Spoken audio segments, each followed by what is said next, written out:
My next question is, how do you guys go from linking up, sleeping on the couch, you kind of have these separate ideas that you're kind of helping each other, to like saying, let's create Yes Theory, let's create one like vision, one thing that we're really going for? For sure.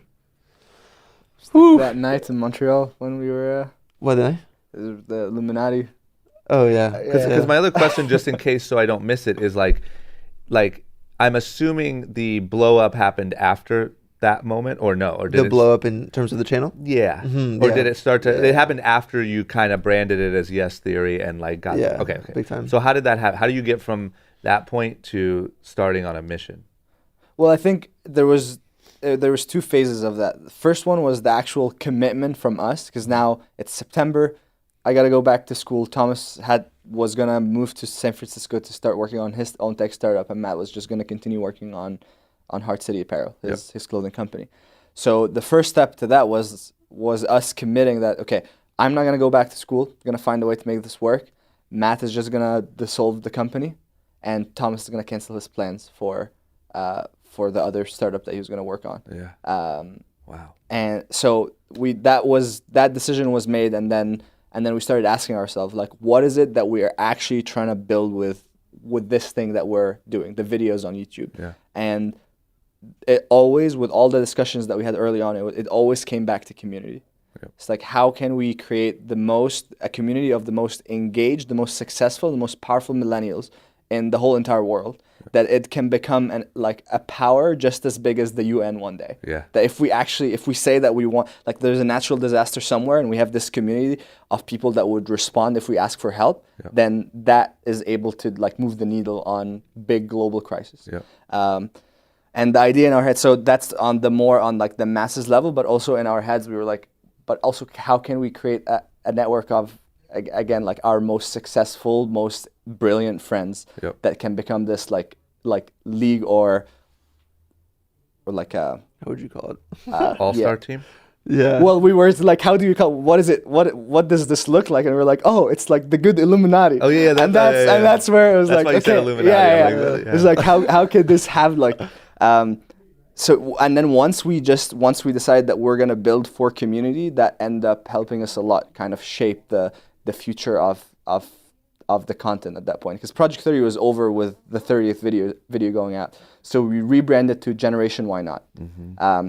Since the whole, like, most of the criticism we got on doing Project 30 was like, millennials just fucking, wasting their time. Go find a job. What are you doing getting your arm waxed? Yeah. Or getting your ear pierced? Like, what is that going to add to your life? Yeah. And there's all these voices early on that almost put the blame on us as like, oh, this is just your generation. This is what you guys do. Yeah. So that's why we took it more of like, okay, this is Generation Why Not? Because why not? Yeah. Do the things that we want to do. Yeah. So we did that for a while. We continued making content. It was a video once a week, as we just, like, Thomas had a part-time job working at a clothing store. I was spending money from my scholarship that they thought I was going to spend it on on school books. Yeah. Matt was spending from his savings, like all the bartending work that he'd done over the summer. We just like literally paying for our food and for our rent. Yeah. And then in November, so I had one semester as a leeway that allowed me to continue living with the guys. Otherwise, I would be in legal trouble because my status in Canada would no longer be as a student, but I only have a student visa. Yep.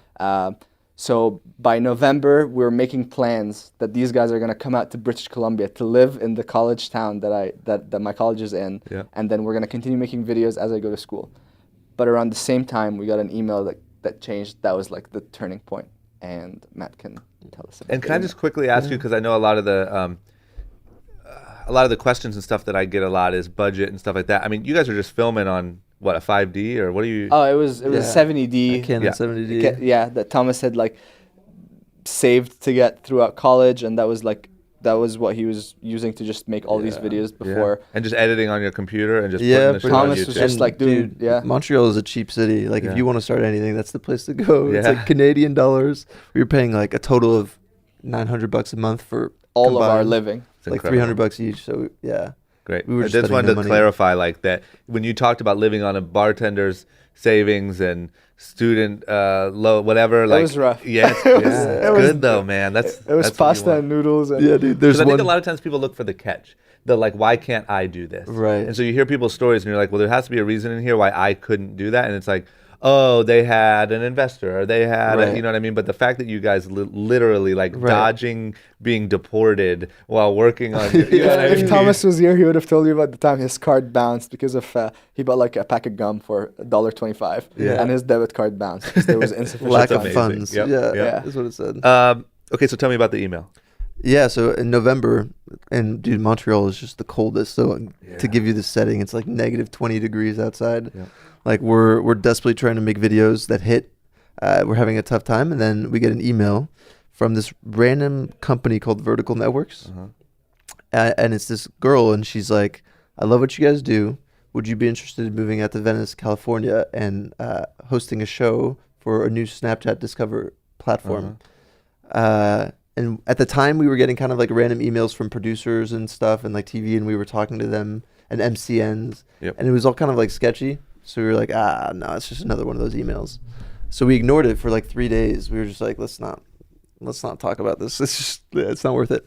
And then 3 days later, I forget who brought it up, but somebody was like, what about that email? Like maybe we should just like answer it, you know? No, it was, I think Darren looked up who the last name of the person on there. Oh, and yeah. then he made the link to who Oh, it was. Yeah. So the girl the company is owned by a woman named Liz Murdoch, who's Rupert Murdoch's daughter, and she's a billionaire. And she had started this company, Vertical Networks. Definitely worth responding. Yeah, and so Darren found that out that she was the girl that emailed us was her daughter. And we're like, okay, let's respond now. Fast, let's go. And so we responded, and we were like, yeah, I mean, this sounds interesting. Like, what do we need to do? And she was like, well, we've put you up against like 10 other creators, and we just need you to make like a pitch, almost like A pilot, make a pilot, Yeah. to show us what it would look like and film it in vertical because it's going to be for Snapchat. And so we were like, okay, we got to go big or go home. Like, we're Literally. like all this shit's going down, you know, the visas, the money's running out, like everything's going to shit. So this is our last shot, you know? And so we found out that it was the holiday season, and we found out that the Prime Minister of Canada was about a few hours away, a drive, and he was hosting a town hall. And we were like, what if for our holiday Christmas picture, we got the Prime Minister of Canada to be in it with us, and and wear like a Santa hat, and like it would like a goofy family with the Prime Minister of Canada. Yeah. And so we filmed this whole operation going out to Ottawa and like putting on these insane Christmas sweaters and like essentially stalking the dude, and like waiting outside the town hall, talking to security and everything. And we filmed the episode. We got the picture with him, and we posted it to our YouTube as well as filmed it for Snapchat. And on YouTube, it was like one of our biggest videos ever. What did that mean at the time? Like how many views? At the time, it was like 20,000 views. That's still a lot. I mean, at that point, 30,000 views. So we were like ecstatic. And then we made the video for the pitch to Snapchat, and we sent it off to Liz and her team. And within a week, they were like, love it. You're in. And we were just like, this is the greatest day of our lives. What do we do next? And so they were going to pay for you to move to Venice? No, Yeah. So for context, they are offering a house for us to live in Venice, fully covering all our living expenses, whether it's cars, insurance, figuring out visas, how to bring us down here, Wow. and paying us for whatever ideas we came up with for content to shoot anywhere around the world. It was like the dream deal. And we that had, was at based the off of time, them dude, just- we had 10,000. No, not even. We had 8,000 We had subscribers. 8,000 subscribers at the time. How did they just found you? Randomly? They apparently put in like an algorithm for like tags for different YouTubers, Yeah. and they narrowed it down to like 30 channels. And They we were wanted just to one of the find 30. like a male millennial audience directed Yeah. type of content that was aspirational and attainable. And that was us. It was like Holy the cow. dudes who are all average looking. None of them look like they're too intimidating. They're good enough to be. Yeah. But I mean, for your pilot, you got a photo with the Prime Minister. That's pretty Yeah. good. So we That's were a pretty hyped good on that. pilot. Like I'd be like, okay, what can we jump into a pool off of it? Yeah, You're like, yeah. no, we're going for it. Yeah, all That's out. good. So then they tell you that that's what they're offering, and are you guys just like, holy shit, we won the lottery? Oh yeah, big time. Because dude, when they flew out their producer, who's this like huge producer in the UK, and he shows up at our apartment in Montreal for He breakfast. literally and sat meeting. on a couch that we found outside of our We apartment. had, dude, a cardboard box. Like the table we ate on was a cardboard box, and we made him bagels and eggs and like some avocado on it. and he was like gluten free, and he was like, what's happening here? And that was like he came like to meet you guys. To meet us and and that's like how see like to gauge what we were like, you know. That's probably exactly what they wanted, though. Yeah, you know what I mean? Like if you're Scrappies. looking for someone who's authentic, it's like Does it get more than that? Yeah. So then that was it. Then you pack up and move. No, and then they were like, okay, you're gonna spend the next 5 months filming, and then you'll move out to Venice. Got it. And so we were like, okay, where can we go? And they were like, literally anywhere you want. And we were like, are you serious? And you'll pay for it? And they were like, yeah. And at the time it was freezing in Montreal, so we were like, can we go to the Caribbean? Yeah. And they're like, yeah. And we're like, okay. And so we just booked tickets to like Cuba, Nicaragua, Costa Rica, In Mexico. and Mexico. And we just like put this list together of what we wanted to film. Yeah. And we were going to essentially do the same thing we did when we started out, which is 30 videos in 30 days. Yeah. So just go ham. Because Yeah. they wanted like 15, but we were like, no, let's give them 30. Yeah. And so we went out, filmed for like that month, and then like put it all together over the next few months in episodes. And then after that went down to Venice and showed them like what we had, and they loved it. And then So wow. And then from that point, they had a few like kind of turning points with the strategy with the channel. So like a lot of the things that we had made down there got scratched because the direction of content was very different. Yeah. But for us, we are just, you know, we're spending the best time of our lives just doing this together, and we're going on genuine adventures of things that excite us. Yeah. So whether it's aired or not, it literally didn't matter at the time. And then but then as they found their footing in the direction of content, we kind of started creating that like workflow where we knew what they were looking for, so we were able to pitch the right things and always get like approvals on it. And what was the channel called at the time? It's Brother. the Discover channel, brother. And then at the time, were you still calling yourselves Generation Why Not?